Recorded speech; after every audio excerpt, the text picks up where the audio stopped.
All right. You good, Mike? All right, so the next topic is going to be disability insurance. Disability insurance is my specialty. Student loans are more like collateral damage because most people have them, so I better know. So when it comes to disability insurance, I'm what they call an independent broker, which simply means I represent different insurance companies. I have no ties or allegiance to any one specific company, but I can tell you there's good companies and good policies, and I can tell you there's also some policies or companies that I may not be so keen on for one reason or another. So when it comes to disability insurance, tell me, what's your guys' most valuable asset? I'll give a t-shirt away on this. What's your guys' most valuable asset? What's that? Close enough. I'll give you the t-shirt. Your earnings potential. Close enough. So your earnings potential. When you're 26, 28, 30 years old, making $50,000 a year, we also know that you're going to make $300,000, $400,000, $500,000 a year in just a few years. So your future, you might make $10 or $15 million over the course of your career. That's a pretty big asset. That's your most valuable asset. So think of disability insurance as protecting your most valuable asset, which is the ability to make money. There's certain features you want to look for within a disability insurance policy. The first thing, or feature, is going to be what they call own occupation. Anyone ever hear of the phrase own occupation? Nah, yeah? Tell me what you think. I'm going to give you a t-shirt too if you're good. And if you're bad, you gotta wash dishes. So what do you think own occupation is? Okay, so that's good enough. They'll tailor your policy to your specific occupation. That is good. So if I were to show you 5 different policies from 5 different companies, they're all going to have different wording for this thing called own occupation. Now, the highest level of own occupation is going to be medical specialty specific own occupation, where it takes into account whatever your medical specialty. There's even some policies out there where they account for procedures or hands-on patient care. So, if you're heavily weighted towards surgical procedures, you may want that in your medical specialty specific policies. That's the highest level. But then there's everything under the rainbow that is lower than that. There's policies that they don't specify whatever your job is. There's policies that say if you can't do your job, we're only going to pay you if you're not working in another job.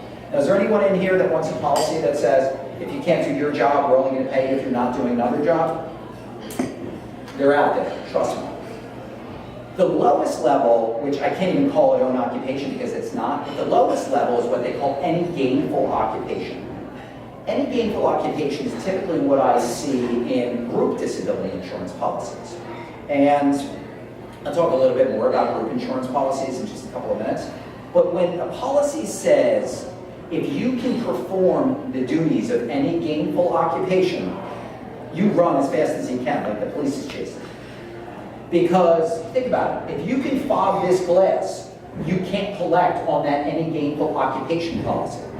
The problem is, a lot of these group policies have that wording for any gainful occupation because when you go to work for a large hospital or a very large group, they're given that group policy not only to you, but to everybody in the room, everyone in the building.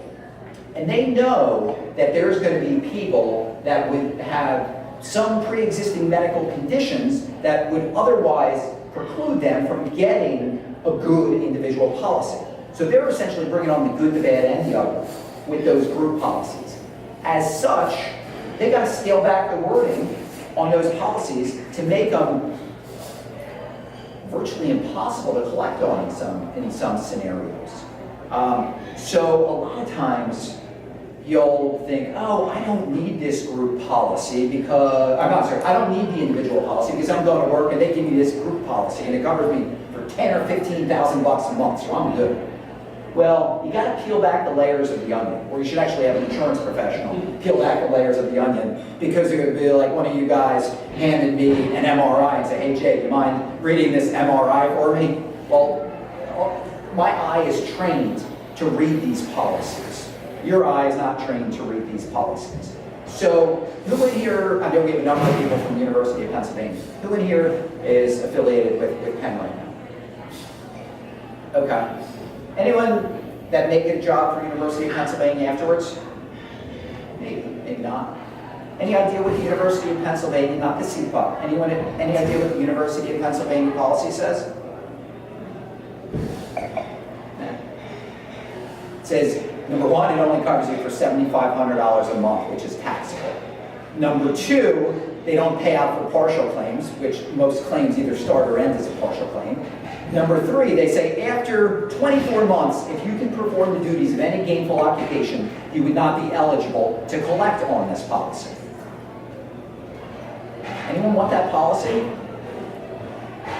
Go work for University of Pennsylvania, and they're giving it to you for free. So that's just an example of group insurance. Never rely on a group policy. You always want to have an individual policy that sits in first position, and then if they give you a group policy, have it layer behind. That makes sense? The next really important feature that I want people to have on their policy is what in generic terms I call the balloon option. Who in here knows what their health is today? A couple of you guys. Who in here can tell me what their health is going to be in 5 or 10 years? Come on, get them up. So everybody knows what their health is today, but nobody can tell me what their health is going to be in the future. So if you get a policy today, and you're in okay health going in, if you get a policy today, you'll get a small policy.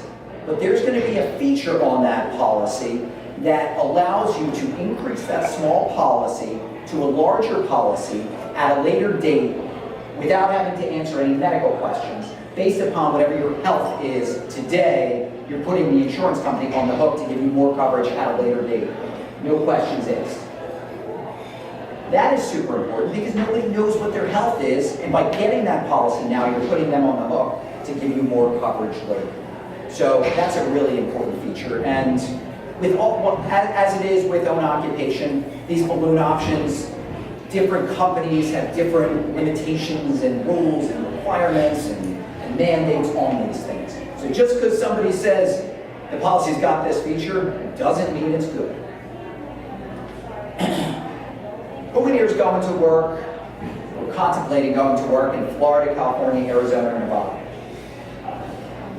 Usually only like 1 or 2, there's 5.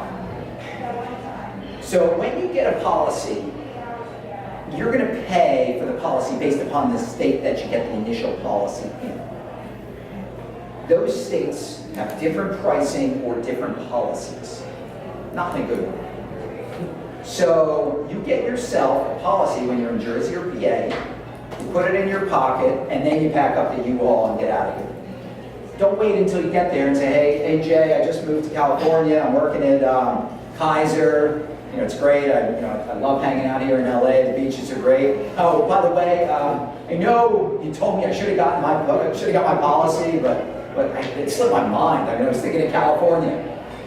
Don't do that. Get your policy now and bring it with you to California or the other states that I mentioned. Because the pricing and the wording is different in those states. What's it take to get a policy? The insurance companies, if they're going to give you a good policy, they're going to want to know, do you drink, do you smoke, do you do drugs? Did you have a rod put in your back last week or last month or last year? So it's called medical underwriting. That's when they take a look at the level of risk that you are and offer you a policy accordingly. I'll give you my specific example. So I had skin cancer several years back, but it was on my record. Subsequent to that, I got my policy. The insurance company, they said, okay, Jay, we're going to give you a policy, and we're not going to charge you more, we're not going to charge you less, we're also not going to cover you for skin cancer stuff because it's on your record.